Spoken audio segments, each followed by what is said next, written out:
All right, it says we are good. Let me just see.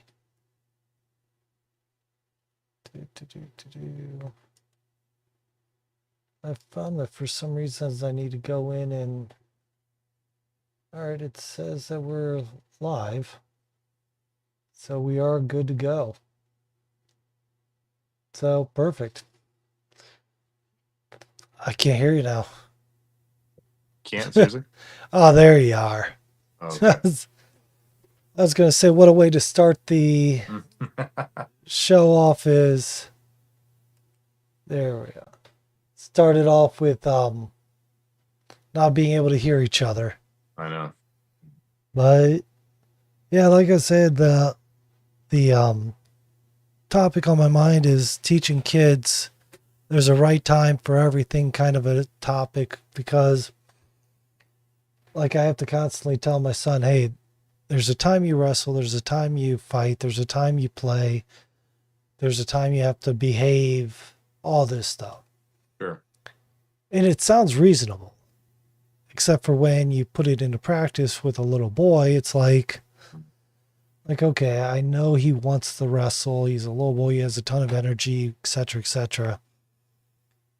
But I mean, you have daughters, so well now you have a son, but Yeah, you older daughters.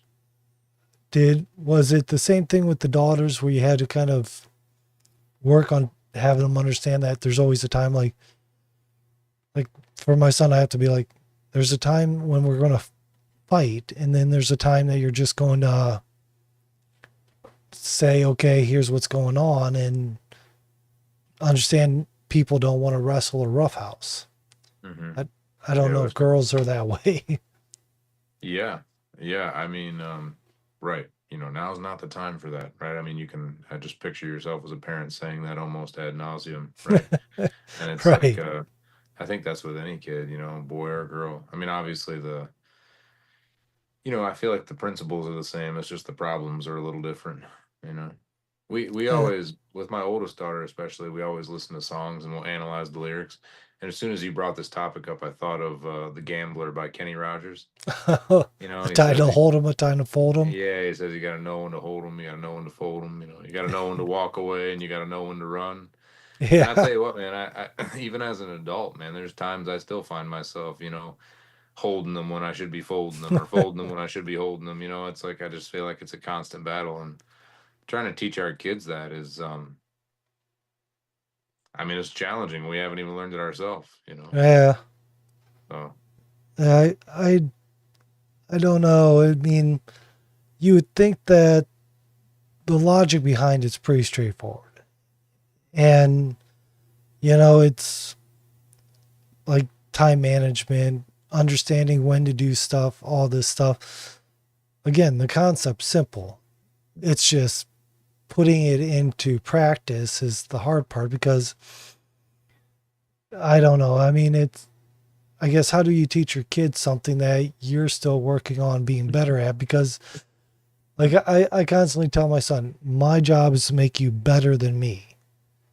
But at a certain point, you're like, how do I do that when I'm struggling to understand these things, you know? yeah, yeah, you're trying to take your 30, 40 years of experience and kind of offer it to them, but I think the it's kind of a paradox in some ways because I mean, as much as we can like teach our kids lessons, experience has to be earned. And I can explain to my kid like, hey, there's a now's not the time for that. Right? Like I said, Right. now's not the time for that. Or, hey, now's the time we need to get that done. It's like yeah, it's the right time, the whatever the fruits are ripe, we got to get the picking, right? Like that whole thing. And but like I said, the experience sometimes has to be earned at the cost of kind of serious failures. You know, Yeah. sometimes you gotta procrastinate and watch your whole crop die and rot in front of you. And then that's just painful, man. That's just painful. It really is. And I've, I think I've seen that happen to myself a few times more than I like, but Yeah, yeah, heck yeah. and I think we've mentioned this before, is just because you have knowledge, it doesn't mean you have the wisdom to implement it. Yeah, yeah, that's right. Yeah, the right. The knowledge is understanding there's a time to hold them and a time to fold them, but the wisdom is knowing what time When, is which, right? Yeah, exactly. yeah, yeah. So I mean, but it is an important thing to still try to teach our kids, and I think a lot of it is for us. I think as adults, it's more personal and more kind of getting our lives in order thing. Where kids, I think it's more of a social thing we're trying to teach them on Mm. that level, where it's like my son, he's 8 years old, and teaching him you don't roughhouse with girls. You can roughhouse with boys. Sure. Women, girls are not the roughhousing type normally. Now, I'm sure there's some girls out there that enjoy roughhousing and what's Yeah, have you you. could seriously hurt them too as a man. You know, you got to be Yeah, aware of that. exactly. And the big thing is like I'm constantly working on teaching my son the right time to roughhouse is when you're roughhousing with me or one of your other guy friends. You cannot roughhouse with your mom or your sister the same way you do with me. Right. And a lot of it seems to be trying to teach that understanding as well of situational timing, as well as you just can't go out and be crazy all the time. You have to put your logic to work. But again, an 8 year old boy full of energy, piss and vinegar, just Mm. wants to go crazy. And to him, he doesn't fully, he understands there's a difference between boys and girls. There's no question of that. But he doesn't understand that you cannot treat them differently. You cannot treat them differently physically because, well, they're more fragile than we are. It's just how we're built. I mean, they're meant to be the nurturing ones. We're meant to be the ones to take the abuse. So, I mean, it's everything has its good sides. Trust me, I would love not to have the abuse I've taken in my life, especially today. But Yeah. That's the thing about getting on at 10 o'clock at night. Huh? They get a rawer version of us, don't they? We're kind of they really worn do. down. Our willpower's Yeah, gone. But it's yeah, it funny though, really because is. like we talk about, you talk about learning the right time for things, or the right environment for something, or the right person to do something with. Like you said, it's all about just like, the appropriate place, time for a particular thing, and whether it's there's a time to work, there's a time to play. There's a certain person you can roughhouse with and someone you can't. Um, I think it's really important that the our kids learn these lessons when the stakes are low. You know, Right. like if you Yeah. if I you know if I lost, there's been times in my life where I've lost everything I had. You know, Mm, and if I was nine, not a big deal if I lose $9 on a right. piece of bubble gum. You know what I mean? But it's Yeah. like when I'm 30, you It's know, completely different. yeah, and you lose your entire net worth, it's like, man, the stakes are high. You know Oh what I yeah. mean? Or you're responsible for other people, or you're a grown man, and your strength is significantly increased.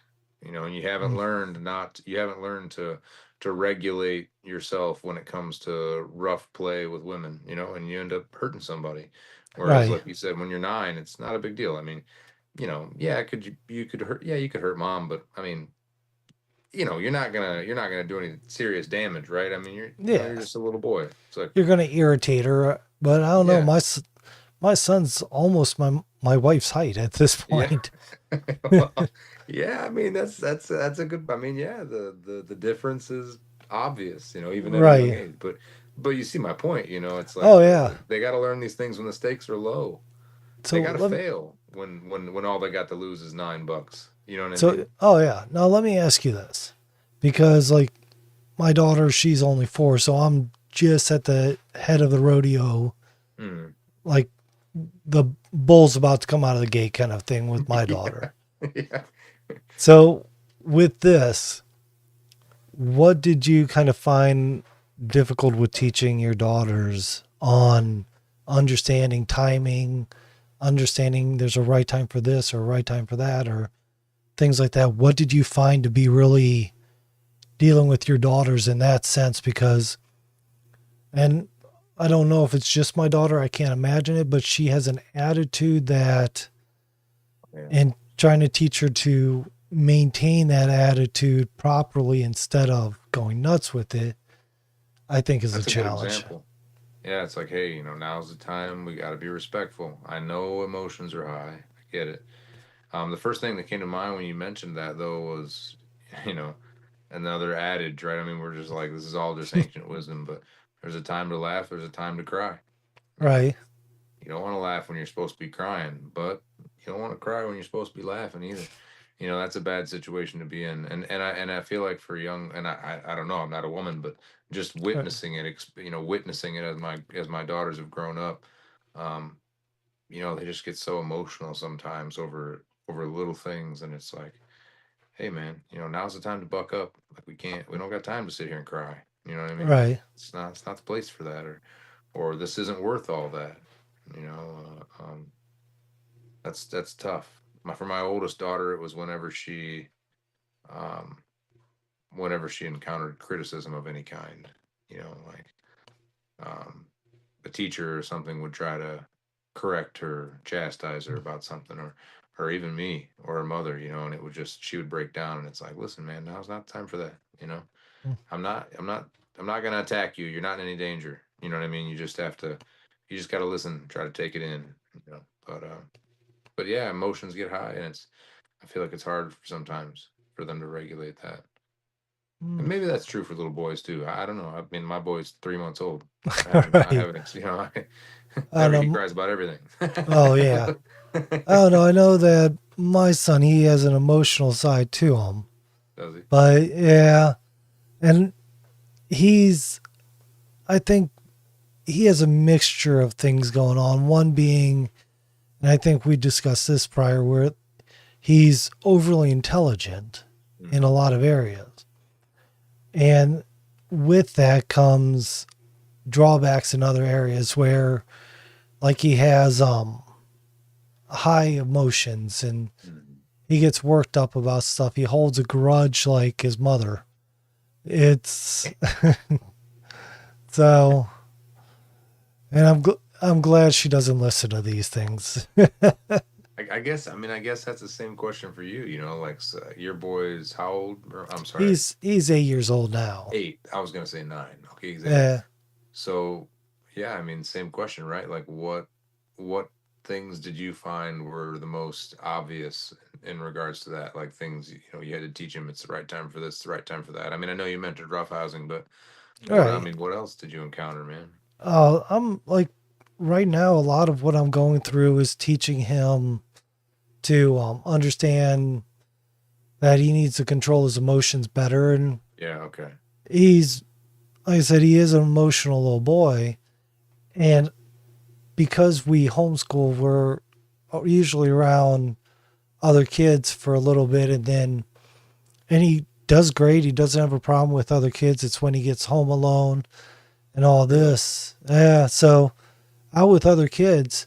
Now, if a kid does something wrong and he feels like he's been scorned, I guess, Sure. then he will remember that for, oh, I don't know. He remembers, like, was it last summer? There was a festival and he still gets upset that the guy gave my daughter a prize and not him, even though he, and I'm just like, man, come on. You have wronged me. Yeah.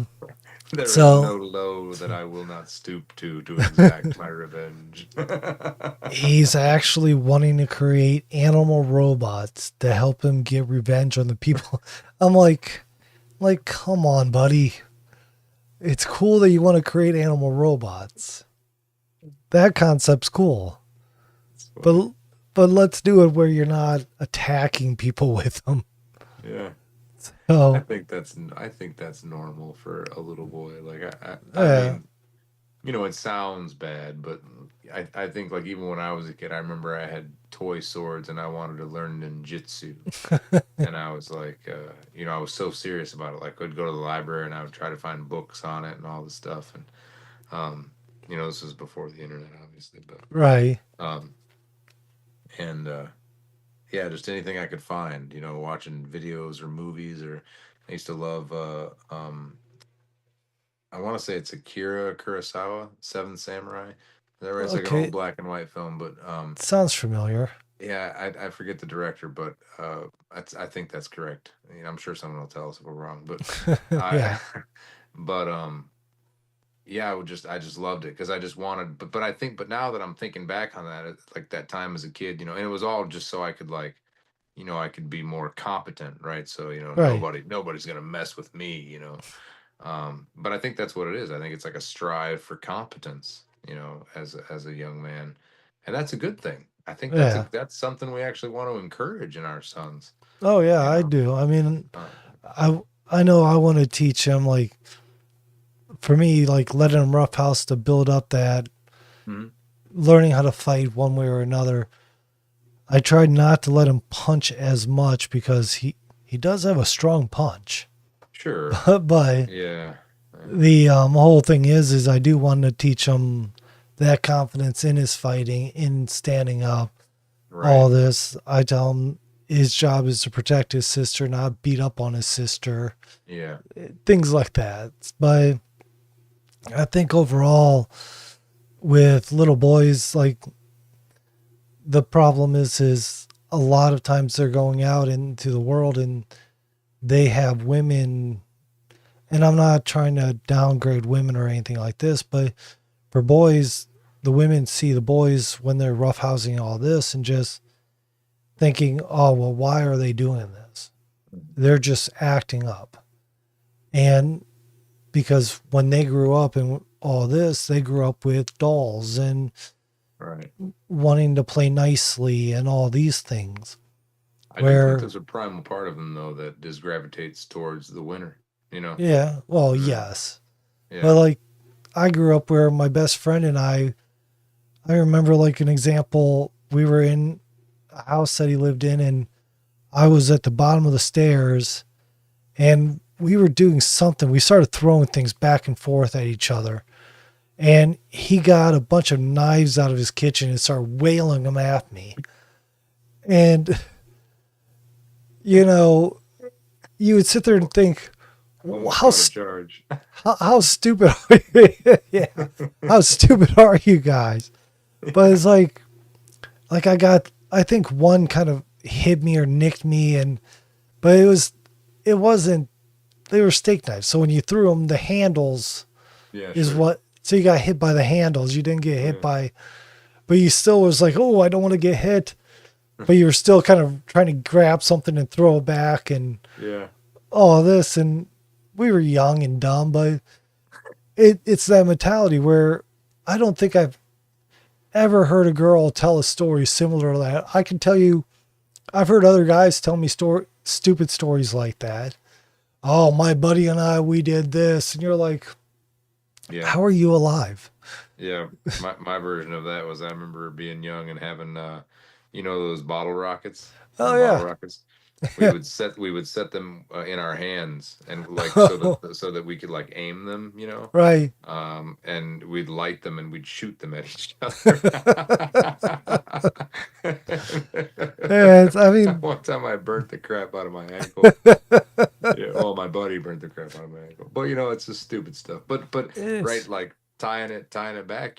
There's a time for that. With your right. buddies is don't do that in class. No, no, God, no. You know what I mean? Right. Well, on top of that, it's also like, as adults, it's not like we're going to be throwing things at each other as adults and saying, take I mean, that. depends on how many drinks you had. They have around here. Probably not though. They have a place where you can drink and throw axes at Yeah, targets. yeah, we have those too. Yeah. Mhm. So I It's mean, actually got fun. See, I've never done it. We don't get out much. We're pretty solitary people at this point. Hmm. But I mean, it's like it's like that. You learn to get your aggressions out, and you learn to do your stupid things at a certain age. Because as an adult, you do that, somebody sees you, they're going to call the cops. As kids, they're going to be like, "Hey, you stupid kids!" Somebody's gonna get Yeah, hurt. Cut it out. exactly. So it's also that time. Like, but if my son tried to do it right now, I'd be like, "No, no, no, no! Don't throw sharp I objects." did the same thing, but don't do that. Do what I Yeah, say, not what I do. learn from my mistakes. Yeah, well, like we And said at the beginning, I don't even know if that's possible. Maybe to a certain degree, It's funny. yeah, go Go ahead, ahead. I'm saying. Oh no, go ahead. I was just gonna say, like, lately, we've been doing the whole homesteading thing. We talked about that, got all the property and everything. Right. We did it before, so it's kind of just like we're getting back into the groove. But lately, I've been chopping a lot of wood. So we have a bunch of trees that we felled at the beginning of the year, and I've been dragging them out of the woods with the 4-wheeler and bucking them up with the chainsaw, and then just splitting them, and it's therapeutic. Uh, Get my aggression out, and I'm like, oh yeah, I'm being productive, but also I'm destroying things, and it makes me feel better. yeah. There is a factor of you never get rid of that. Let me just beat the daylights out of something so I can feel better. And I think that's why like a Well, lot see, of that's the time for that. yeah. Well, and that goes back to teaching right time, wrong time because like you said, as an adult, if I go out and I don't learn to deal with my aggression when I'm a kid, boy, girl, or whatever, like I have to, my daughter, I know, like she has an attitude, like I said, that goes on for miles. Mhm. She is definitely a girly girl, but at the same time, she's playing with my son's cockroaches and getting upset if he doesn't share the garter snakes that he finds. Oh, that's kind Eh, of cool. Yeah, I mean, so there, she's very much into dealing with anything that he's playing with because she knows it's safe. There's also But her older sibling. She probably looks up to him and feels, oh like you yeah, said, safe. That's a key word. Probably feels safe yeah, with him. And yeah. yeah, If brother does this, then I can. yeah. So the problem is she sees him trying to play with his scorpion. And I'm like, no, do not do this, especially in front of your sister. I do not want her reaching in trying to pick up the scorpion. I don't want If I'm not him doing mistaken, it. aren't scorpions kind of like watchy pets, not touchy pets? Yes. And I tried to make that very clear to him when we got the thing. Leave it up to But the boy, though. but he's like, no, no. I watch videos. If you pick it up by the tail and then you put it on your finger, I'm like, no. Stop. He's Look, like, Dad, it sits on my head. yeah. I'm No, waiting. stop. Put it back in the cage. I'm waiting for that. So it's like I know he's going to get stung by it, and it's going to be just one big giant scene. We'll put it that way. I mean, how dangerous is that? I think they're like getting stung by some wasps. Okay. So So it's not like deadly or anything. no, I don't. I mean, obviously it's not deadly, but I'm saying it's not Right. like seriously detrimental to his health. It's No, I think I have to check on the age, like what ages it affects at what, because when there's a I time for everything. The time for research was before you bought the scorpion. well when I bought it, it said that it was like getting stung by a bunch of angry wasps. Okay, So got it. and it was one of the top suggested pets for kids, Okay, like insect wise, like yeah. arachnids and what's have you. So, but I think most parents aren't letting their kids pick up the scorpion. But my son's like, "Oh no, let me show you. I picked him up." I made a video of it. I'm like, Look, oh, Dad, stop. I have the one docile scorpion in existence. Okay, And son, sure you do.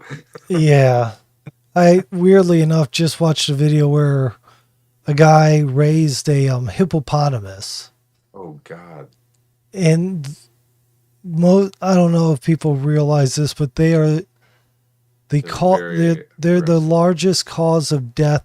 Yeah, They've killed more humans every single year than the lions, cheetahs, bears, all the predators combined they're in massive. Africa. Oh, so this guy raises this thing. They're super territorial too, I hear.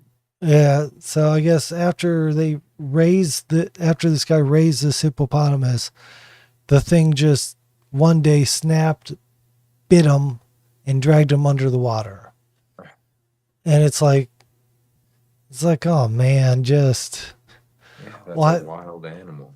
Yeah, that's the thing is that, and the funny thing was my son was watching. I know it's fantastic to have a kid watch this stuff. Amen. He was watching this. It was a video like the t- the most stupidest things that people did with animals, and there was like a woman that went in and she was taking care of the bears, this wild bear that they were trying to rehab, Hmm. and she thought it was being friendly, so she had nothing to worry about. So she walked into the cage with it, and then the Sure. bear mauled her in front of the kids. I'm sitting there going, Surprise. yeah, I mean, think about what you're doing. And somebody didn't take the time to teach her there's a time not to play with wild animals. I love how we keep tying all this back to There's a it's so relevant to so many things. there's always a time for it. It's like, didn't we learn what were those guys' names? Siegfried and Roy? Oh yeah. Is that they did stage performances with those lions or tigers or whatever they Oh were yeah, for the like two white. decades or something, and they Yeah, just like one of turned them on them attacked and him. killed them. Yeah, That's crazy, man. and I forget if he kept doing the other one kept doing the shows or not. I don't remember. I mean, you Uh, can't be. It's funny because like we have a bunch of chickens, and we had a right. rooster, and we inherited the rooster. I don't know if I Oh, told you this or not. I don't think We so. inherited him, Oh, and he excuse was me. cool.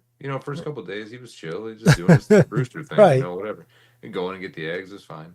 And my daughter went in to get the eggs one day, and he like bum rushed her, and he bit her in the calf, and Oh. broke her skin. I mean, it was pretty bad. Left a big bruise. And I went in there, and he was like coming at me with his like feet in the air, like flapping his wings and everything. I don't know if you've seen they like attack with the Mm-hmm. little spurs on their legs. Yeah. Yeah, I'm not a So, fan of chickens and roosters and oh really? such. So I put him in this like kennel for a couple days and was like I was reading I don't know reading a bunch of stuff online about it. And then every day I'd like bring him out and try to like carry him around and feed him from my hand, and we were cool. And then I let him out, and he was like hanging out with the hens doing his thing, and I was kind of cleaning the coop up, and I like looked over at him, and he like looked at me, and I could see it in his face. I was like, don't. I'm like, don't do it, dude. And he did it. He attacked me again after like a week and a half of like carrying him around and feeding him, and we were cool. And I was like, well, sorry, buddy, that was your chance. But Now um, your dinner. we we called him. We dispatched the rooster is the appropriate politically correct term.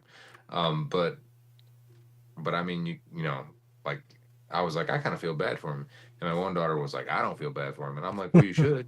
Like, you can't be mad at a rooster for doing rooster things. You know what I mean? Right. You're just defending his flock. He doesn't know any different.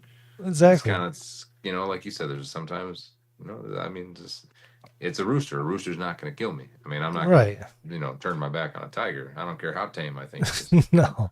You know what I mean? It's just Yeah, or a but hippo.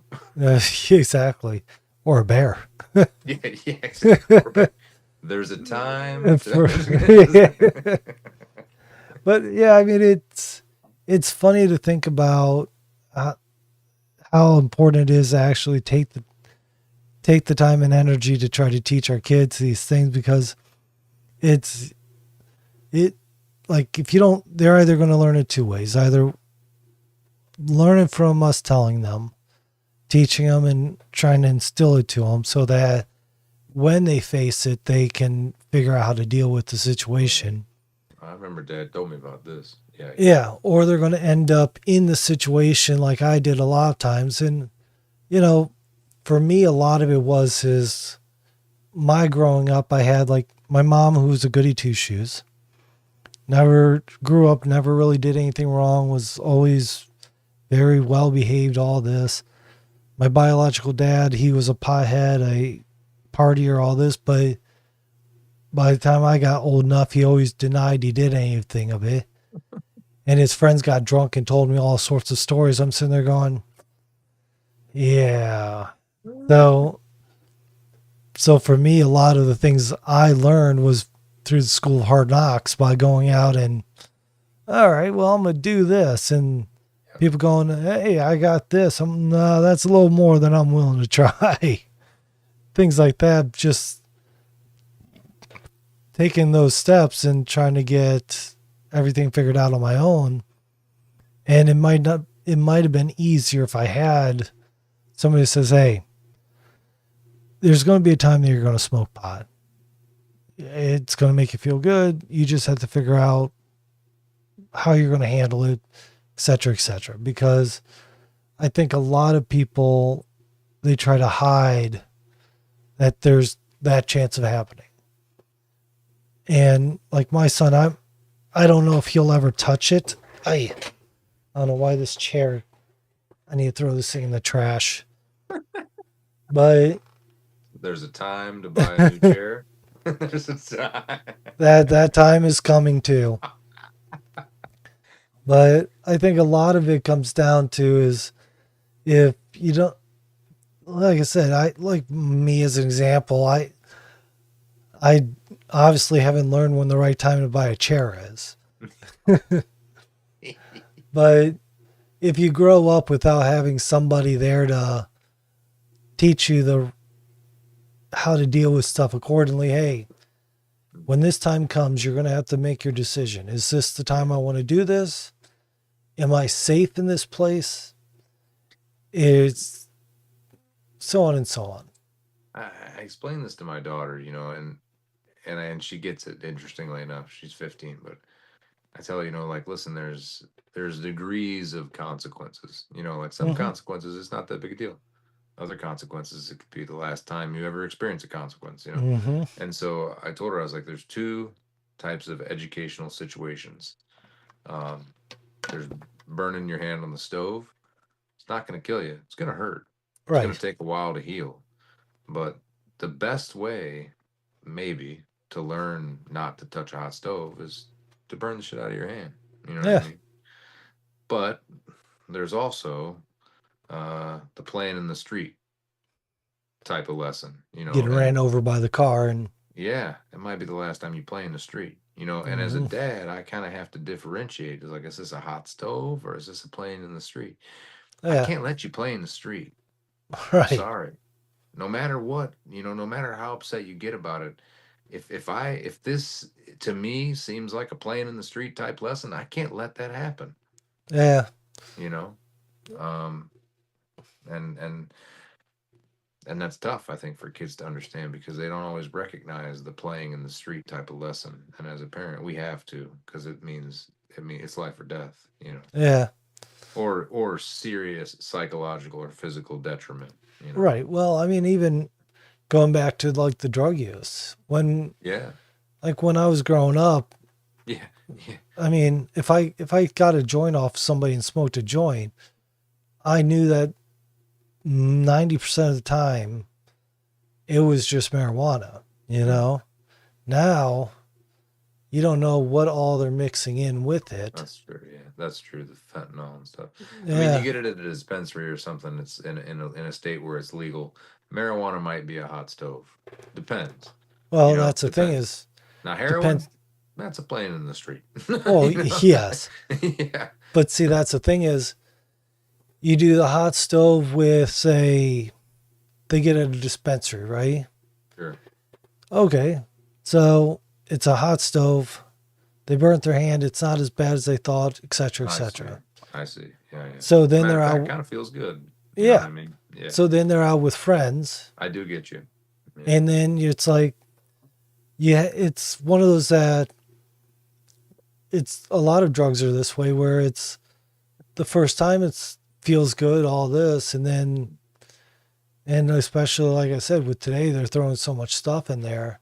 There's people dying off of smoking weed because it's laced with fentanyl and other stuff. And I mean, when I grew up, when you bought a drug, you knew what you were buying because no one was going to spend the extra Most money of the throwing. time. Yeah, Yeah, most of the time. there was I mean, only it's a lot more common now, I feel like.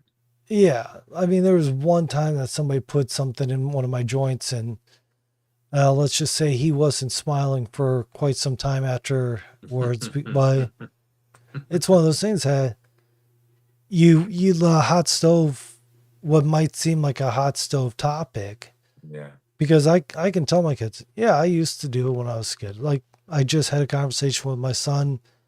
He overheard me talking with somebody about how I used to smoke cigarettes. So now I'm talking to him about how cigarettes were addictive, how I really had to work to get off of them, all this stuff. They weren't good for me. They still affect me in a way, et cetera, et Just trust cetera. me on this one. Yeah. So I mean, it's one of those things that I can tell them, hey, like I smoked it. It didn't affect me, but I knew plenty of people that took it too far and ended up getting hurt from it. Just like I explained, hey, drinking. Daddy does drink. I don't like getting drunk, but I will get a small buzz. I mean, I make my own wine, so I have to drink something. Hmm. Yeah. But the whole thing comes down to is, you know, drinking can be perfectly fine. Having a beer, having a glass of wine, even having a couple in every now and then. But the problem is when that couple becomes Yeah. a couple cases in a week. Yeah. So Yeah. I mean, It can be a slippery slope.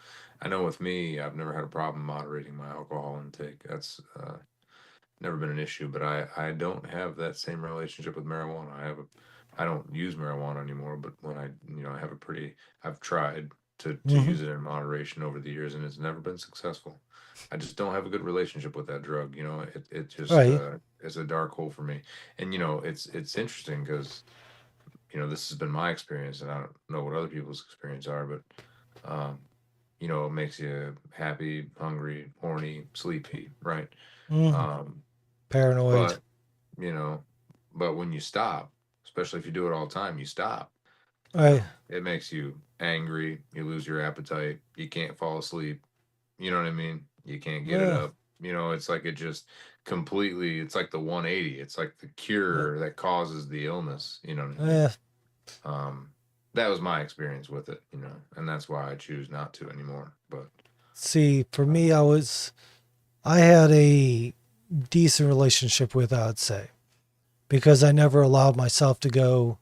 Because oddly enough, hearing the stories from my dad's friends, even though my dad denied a lot of it, hearing the stories and he did, along with stories, the not so good stories I heard from other family members and this and that, made me realize that I don't want to go to that extent. yeah, yeah, And it was kind of for me like drinking was my poor vice, drinking and smoking.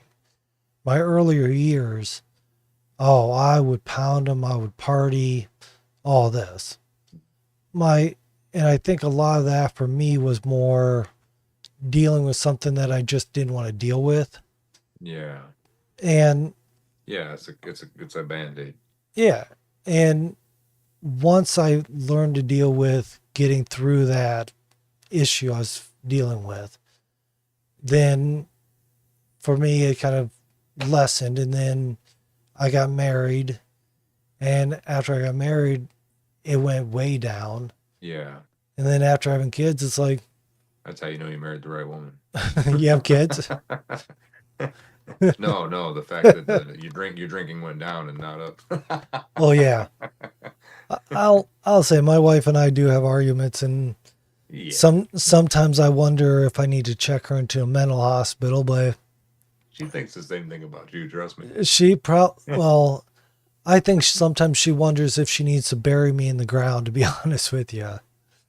And I'll be honest, I'm no saint by any means, and I know I'm stubborn, but the problem is when we're both stubborn and I'm just sitting there, I'm trying to be calm and all this and going, keep your mouth shut, keep your mouth shut. Don't say something because it's only going to make it worse. A time for everything. That's right, right. Now is the time to say, okay, honey. Yeah. So, but yeah, I mean, it's one of those things that I found I found what made it for me to be able to cut back my drinking, but the stories that I could tell about the things I did drinking is outrageous. I Yeah, mean, same. and it's Yeah. that whole thing of I didn't grow up around heavy drink. Well, on my mom's side, there were no heavy drinkers, and that was the side I was around most times. My biological dad's side, they were all big into drinking, drugs, all this stuff. They wanted to live the hillbilly life, living in Ohio. And I'm sitting there going, there's no hills here for you to be a hillbilly.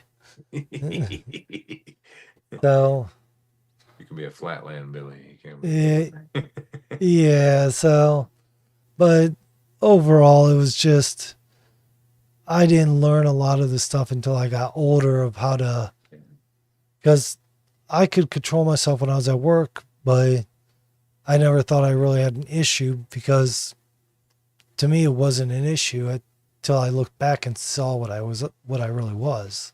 Yeah. Yeah, I don't have a drinking problem. I'm drinking. I ain't got no problem. You know what I'm Exactly. saying?